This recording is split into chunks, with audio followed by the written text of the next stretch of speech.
Hello friends, welcome back to my channel. അപ്പോൾ ഇന്ന് ഞാൻ വന്നിട്ടുള്ളത് ഒരു അടിപൊളി പായസത്തിൻ്റെ റെസിപ്പിയുമായിട്ടാണ്. Carrot oats പായസത്തിൻ്റെ റെസിപ്പിയുമായിട്ടാണ്. വളരെ സിമ്പിളായിട്ട് ഉണ്ടാക്കാൻ പറ്റിയ ഒരു അടിപൊളി പായസമാണ്.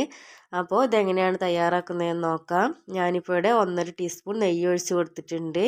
ഇനി ഇതിലേക്ക് നമുക്ക് കുറച്ച് കിസ്മിസ് ചേർത്ത് കൊടുക്കാം. എൻ്റെ കയ്യിൽ ഇപ്പോൾ ക്യാഷ്നട്ട് ഇല്ലാത്തത് കൊണ്ടാണ്. നിങ്ങളുടെ കയ്യിൽ ക്യാഷ്നട്ട് ഉണ്ടെങ്കിൽ അതും ചേർത്ത് കൊടുക്കാം. ഇനി നമുക്ക് ഈ കിസ്മിസ് നന്നായിട്ടൊന്ന് ഫ്രൈ ചെയ്തെടുക്കാം. ഇതുപോലെ നന്നായിട്ടൊന്ന് ഫ്രൈ ആക്കിയ ശേഷം നമുക്കിത് കോരിയെടുത്തിട്ട് മാറ്റി വെക്കാം. ഇനി അതേ നെയ്യിലേക്ക് തന്നെ നമുക്ക് ചേർക്കാനുള്ളത് ഗ്രേറ്റ് ചെയ്ത് വെച്ചിരിക്കുന്ന ക്യാരറ്റാണ്. ഞാനിപ്പോൾ ഇവിടെ മീഡിയം സൈസിലുള്ള 3 ക്യാരറ്റാണ് എടുത്തിട്ടുള്ളത്. ചെറുതായിട്ട് ഗ്രേറ്റ് ചെയ്തെടുത്തതാണ്.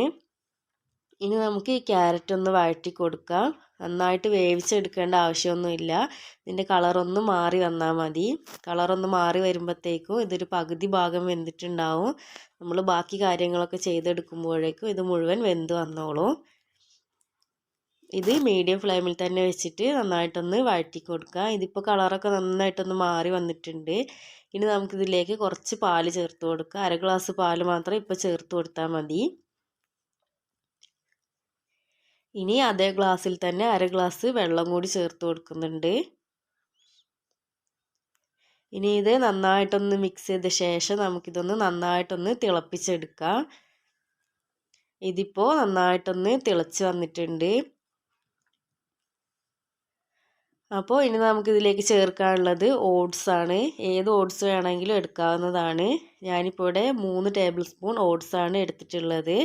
നമ്മൾ എത്ര ക്യാരറ്റാണ് എടുത്തിട്ടുള്ളത് അതേ അളവിൽ തന്നെ ഓട്സ് എടുത്താൽ മതി. ഇപ്പോൾ 1 ക്യാരറ്റ് ആണെങ്കിൽ 1 ടേബിൾ സ്പൂൺ ഓട്സ് ചേർത്താൽ മതി.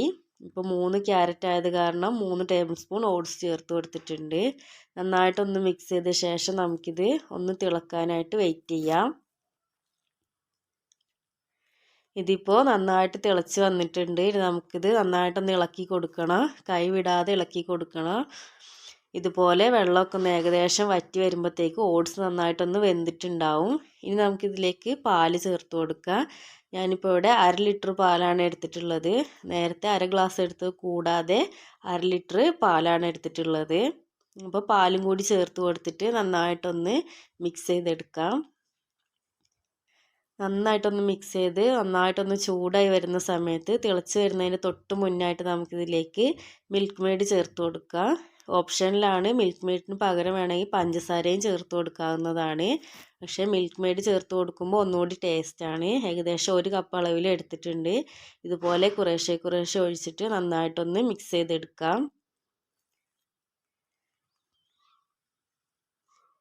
ഇനി ഇത് നന്നായിട്ടൊന്ന് തിളച്ച് വരട്ടെ.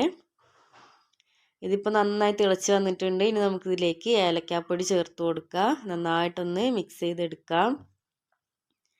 ഇതിപ്പോൾ നല്ലൊരു കളറൊക്കെ ആയി വന്നിട്ടുണ്ട്. ഇനി നമുക്കിതിലേക്ക് ചേർക്കാനുള്ളത് നമ്മൾ നേരത്തെ വറുത്ത് വെച്ചിട്ടുള്ള കിസ്മിസാണ്. അത് ഇതിലേക്ക് ചേർത്ത് കൊടുക്കാം. അപ്പോൾ ഇത്രയേ ഉള്ളൂ, നമ്മുടെ ക്യാരറ്റ് ഓട്സ് പായസം ഇവിടെ റെഡി ആയിട്ടുണ്ട്. വളരെ സിമ്പിളായിട്ട് ഉണ്ടാക്കാൻ പറ്റിയ വളരെ ടേസ്റ്റി ആയിട്ടുള്ളൊരു പായസമാണ്. അപ്പോൾ എല്ലാവരും ഒന്ന് ട്രൈ ചെയ്ത് നോക്കുക. ഇത് ചൂടോടെ കഴിക്കാനും നന്നായി തണുപ്പിച്ച് കഴിക്കാനൊക്കെ നല്ല ടേസ്റ്റാണ്. അപ്പോൾ എല്ലാവരും ഒന്ന് ട്രൈ ചെയ്ത് നോക്കുക. നമ്മുടെ വീഡിയോ ഇഷ്ടപ്പെടുകയാണെങ്കിൽ ലൈക്ക് ചെയ്യാനും ഷെയർ ചെയ്യാനും മറക്കരുത്. നിങ്ങളുടെ അഭിപ്രായം എന്താണെങ്കിലും അത് കമൻറ്റിലൂടെ അറിയിക്കുക. വീഡിയോ ആദ്യമായിട്ട് കാണുന്നവരാണെങ്കിൽ ഒന്ന് സബ്സ്ക്രൈബ് ചെയ്യുക. സബ്സ്ക്രൈബ് ചെയ്യുന്നതിനോടൊപ്പം തൊട്ടടുത്തുള്ള ബെല്ലൈക്കണിൽ ഓൾ എന്ന ഓപ്ഷനും കൂടി പ്രസ് ചെയ്യുക. അപ്പോൾ നമുക്ക് മറ്റൊരു അടിപൊളി റെസിപ്പിയുമായിട്ട് വീണ്ടും കാണാം. താങ്ക്